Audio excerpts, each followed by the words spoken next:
right, everybody, exciting day. We're gonna be going through the Mevo Plus Pro package. I'm gonna hit some shots, give you my thoughts in the home simulator setup, which mimics a lot of everybody else's setups at home. So let's get into it.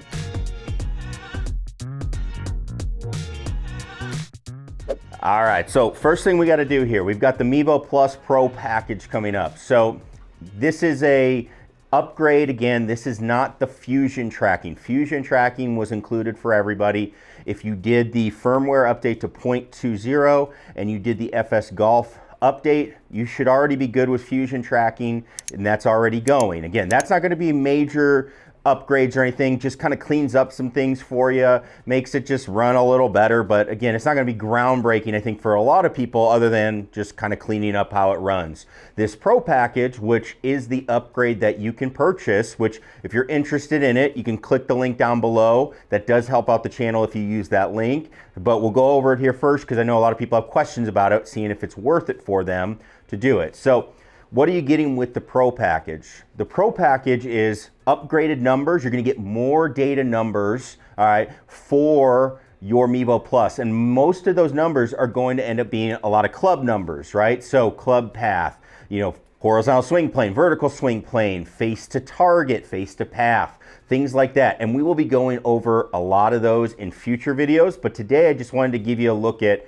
how it works and kind of give you some initial impression of it. I'll go over a couple of the numbers I'm really personally excited about as well. So the first thing I'm gonna have to do though is I have to get my Pro package set up. So what happens is when you make your purchase, they're gonna give you a code, and you're gonna wanna be on your internet when you go do this.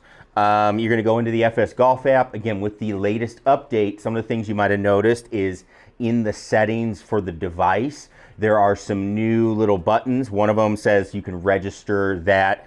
You can register your Mevo Plus, but then the other one is you can actually register that Pro package. So once you make your purchase, you're gonna get a code from Flightscope. That is where you're going to put that code in.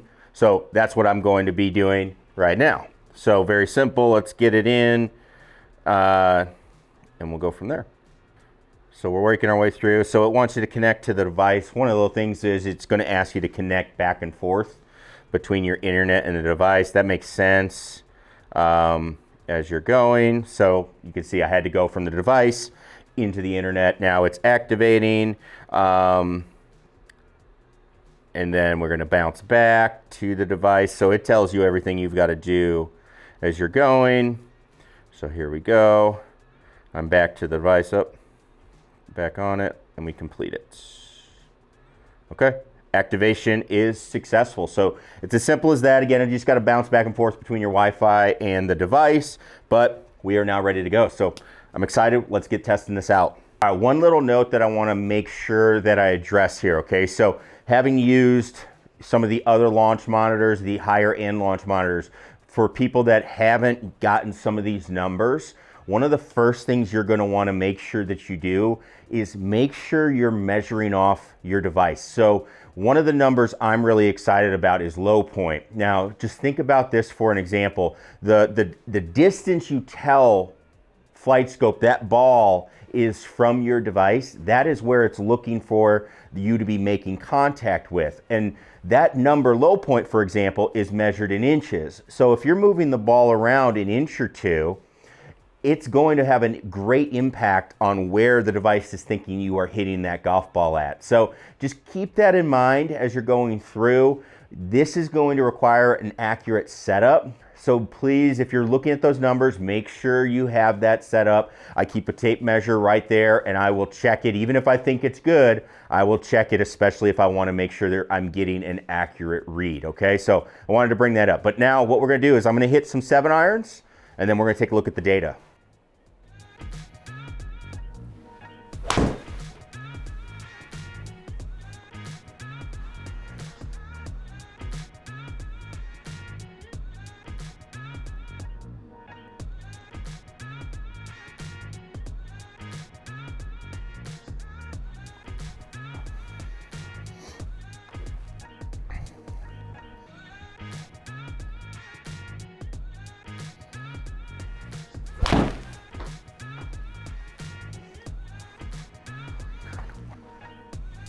pretty good. Playing a big draw there. So we're gonna keep trying to play that big draw. But I'm gonna try and actually hit more down through this, a little less loft on this one.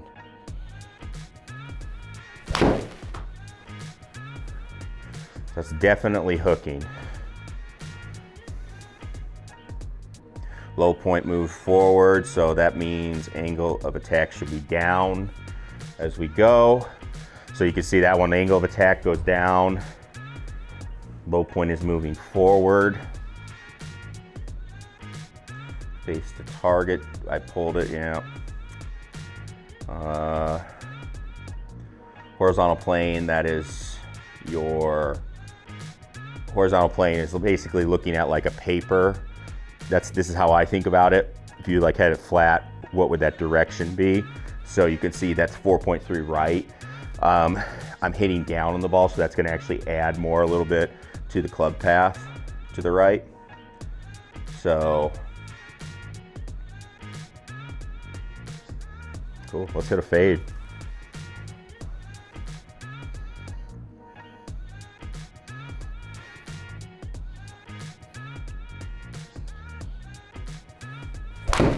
Oh. Let's see how bad that one was.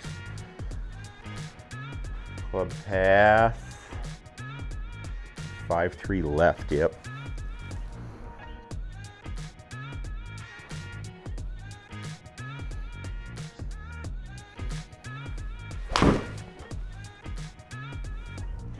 Okay, so that's definitely a fade path. Yep, there we go. Hit a little fade. See what it did to my angle. Yeah, it came down on a little more. See what it did to that vertical swing plane. Okay. So that one, let's take a look. This one we're gonna go, low point was way in front there, so that's good. So let's take a look at vertical swing plane. We're gonna try to hit more of a draw.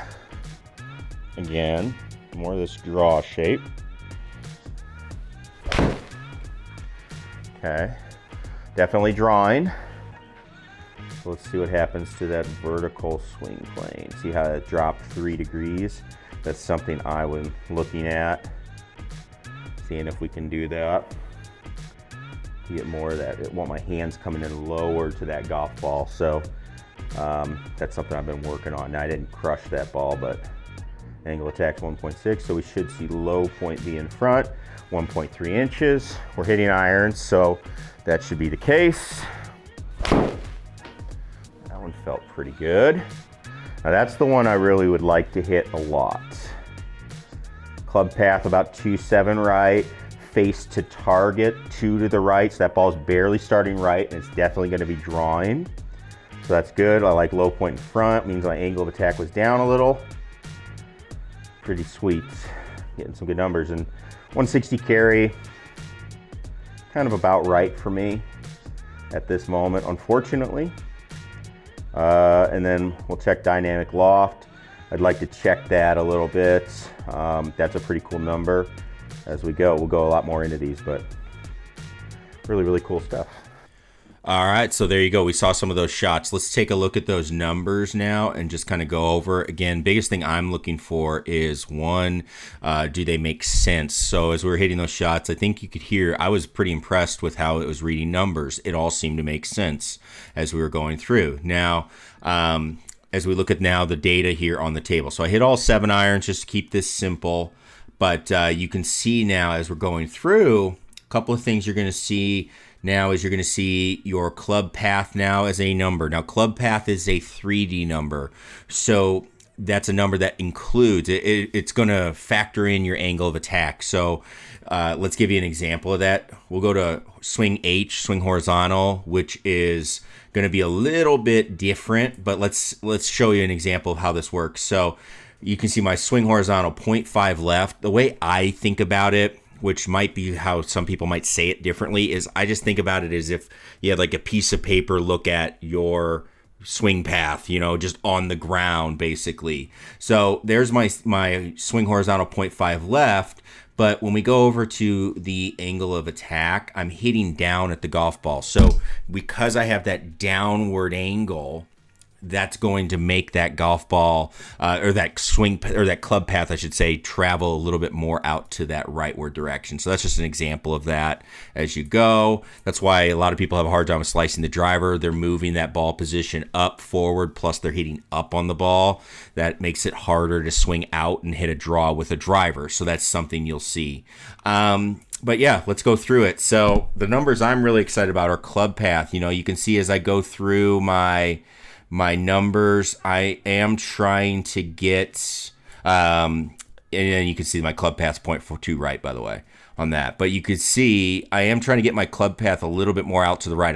I like to hit draws. I like to hit a decent draw, but, you know, because that's just kind of how I play. I like to play with curving golf ball. But as we look at it, you can see I started off with some leftward shots. I was feeling that, and then I started making some adjustments, and I definitely started getting that club path more out to the right. As I was feeling those adjustments, I was able to do it. Everything seemed to be making sense as well. If I was hitting, you know, with the ball flight that was appearing on screen, face to path, all right, hey, this face is left of the path. That should be that, right?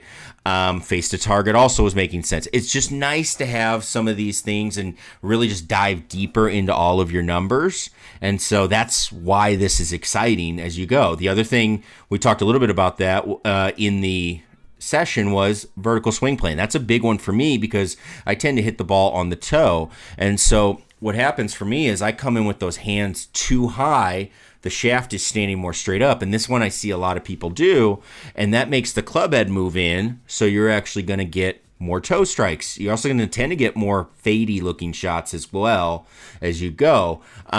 So my 7-iron, for example, sits at 61 degrees or so. So it's not unheard of that it comes in a little high because there is some droop effect with the club, but you know, when it starts getting up to 64, 65, that's, you know, not going to be great as you're going through. So I definitely am trying to lower this down. That was definitely the most solid shots I was hitting. So that's really cool number to see, and one I'm definitely going to be focusing on as we go. I also think low point is a great number to look at. Obviously, it's going to be in inches, and it matters greatly with if you're hitting the ball first or not. So when you're hitting irons or when you're hitting shots where you're trying to hit the ball first, you're going to want that low point number to be positive because that means you're hitting it on the target side of the ball. If it's negative, you're going to have some issues.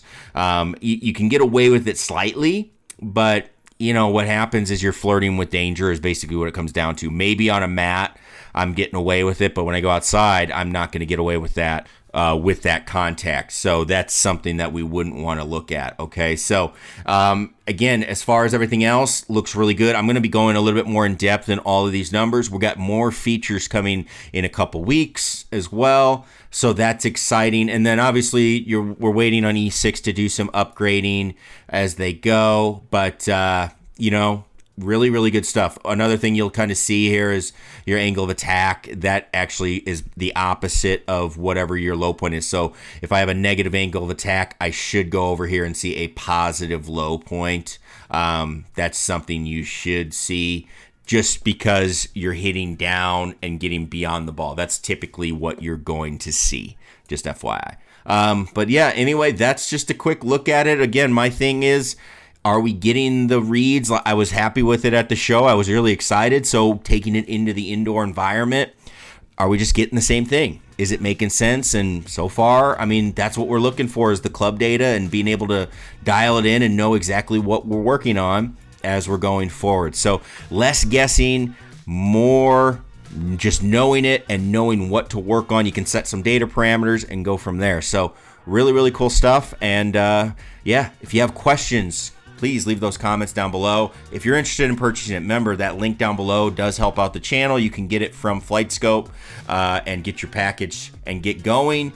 It's really cool. And yeah, if you have questions, please reach out. A lot of you have reached out on Instagram. That's a good way to do it. The Real SHG, head over there. I'm happy to answer any questions. And if you have any ideas for future videos about the Pro package, please let me know because I'll be happy to answer those. All right. So thanks everybody for tuning in. We'll catch you in the next one. Peace.